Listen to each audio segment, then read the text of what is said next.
Las fístulas genitourinarias en el campo de la ginecología se vuelve una de las enfermedades o complicaciones quirúrgicas más complicadas de manejar, tanto para el médico como para la paciente.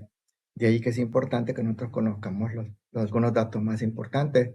La fístula obstétrica, además en los países en desarrollo y en los países industrializados, pues la causa principal son las cirugías ginecológicas, cirugías relacionadas con el cáncer, la malignidad pélvica, la radioterapia. El denominador común en ambos casos es que los datos estadísticos que tenemos a veces no son datos fidedignos, son escasos porque muchas veces nosotros, el personal de salud, tenemos la tendencia de esconder cierto tipo de información. Históricamente, el doctor Sims reporta el primer caso exitoso luego de 30 intentos.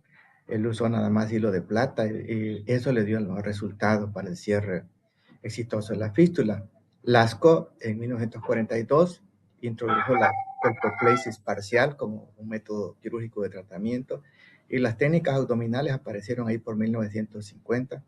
Y hoy pues ya saben ustedes que nosotros tenemos hasta la cirugía robótica para este tipo de cirugía. Hay 4 pilares importantes en la reparación de la fístula. Estas cosas son muy importantes.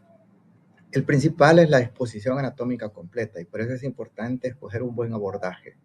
El tiempo que se escoge para hacer la cirugía debe ser el adecuado porque necesitamos que la fístula esté madura, esté completamente formada para que nosotros podamos haber hecho un buen diagnóstico con todos los estudios de imágenes que nosotros necesitamos, ver el número, la localización, el trayecto. Todos esos son datos importantes que nos van a servir a la hora de establecer el abordaje quirúrgico. El segundo pilar es que el suministro vascular no lo dañemos. Hay que ir dejando pues los tejidos de una manera con su vitalidad sanguínea.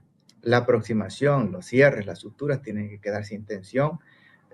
No hay que estar superpuesta a las cirugías, tiene que ser por plano y dejado un drenaje adecuado. Nosotros usamos casi siempre la talla suprapúbica porque es más fácil manejar para el médico, para la paciente y es mejor tolerada.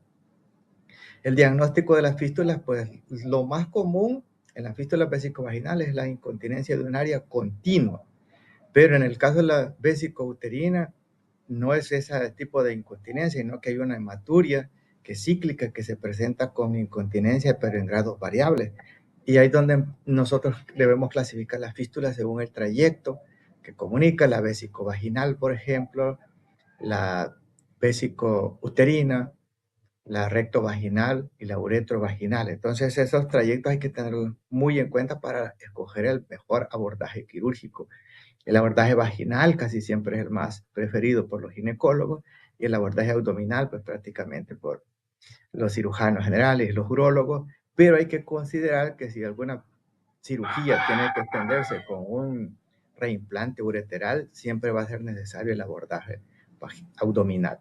La cirugía robótica, como sabemos, es algo que se ofrece, algo de tecnológico complementario, pero no es lo más importante, como vamos a ver más adelante. En este caso, se reporta una paciente de 32 años con 2 cesáreas anteriores sin complicaciones y un periodo intergenésico de 3 años, en el cual se sospechaba una endometriosis vesical o una fístula genitourinaria, porque ella siempre presentaba hematuria macroscópica, incontinencia urinaria, pero era cíclico, relacionado con los ciclos menstruales. Entonces se le hizo estudios de imagen y como verán, la resonancia magnética pues no sirvió, no dio el resultado esperado, igual que la tomografía, porque aquí es donde nosotros necesitamos de la fístula unos datos muy importantes, lo que es el número, el trayecto, la forma, la localización. Esos 4 datos son muy importantes, ¿verdad? Y los métodos de imagen tradicional que nosotros tenemos, el pielograma, muchas veces lo desechamos y siempre sigue siendo una herramienta válida en nuestro entorno.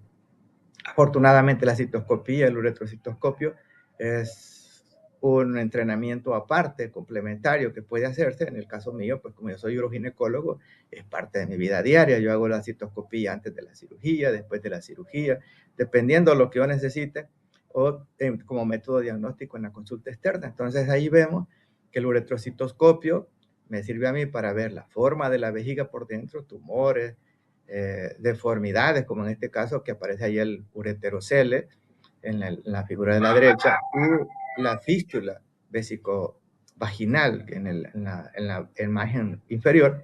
Entonces, todo esto se puede detectar con la uretrocitoscopía. Esto es muy importante, que el uroginecólogo tenga mucha experiencia, mucha experticia.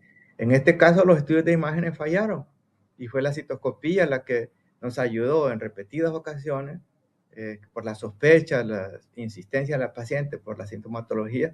Al final vimos que a 3 centímetros del uréter derecho había una pequeñísima salida de sangre, y eso nos hizo despertar la sospecha con el antecedente de la cirugía de la cesárea, pues de una fístula vesicouterina, que se hizo el cierre quirúrgico de una manera satisfactoria. Entonces, no es solo de cerrar un agujero, porque es lo simple que a veces el médico, el paciente, el personal de salud puede pensarse, no. Hay que evitar un montón de cosas como las vejigas muy cortas, porque le reducimos el tejido a veces, de baja distensibilidad, de baja capacidad citométrica. Hay que dejar el mecanismo de continencia lo más natural posible. Hay que restaurar la anatomía de la vagina también de lo más adecuadamente para las relaciones sexuales. Acuérdense que estas personas están en la sociedad, funcionan como esposas, como madres y tienen su trabajo. Hay que ver la fertilidad, cómo va a quedar posteriormente también. Entonces, todas esas consideraciones hay que hacerlas, ¿verdad? Porque la fístula es una complicación muy difícil para el personal de salud y para la paciente. Entonces, aquí hay que ponerse de acuerdo. La verdadera maestría uroginecológica, dice, no reside en la tecnología, sino en adaptar toda la historia clínica, el diseño quirúrgico a la arquitectura específica de la lesión de cada paciente. Y por eso el consentimiento informado es importante, ponerse de acuerdo con la paciente y discutir con ella, ponerse de acuerdo toditas, las complicaciones y los beneficios, riesgos, beneficios, ¿verdad? Y eso sí es posible que quede por escrito, porque recuerden que el paciente cuando está enfermo espera del paciente cualquier cosa y le dice que sí a uno, está de acuerdo, pero media vez se complica, muchas veces uno va a darse cuenta que esa paciente le dio un tratamiento hasta que esté en los juzgados, ya demasiado tarde.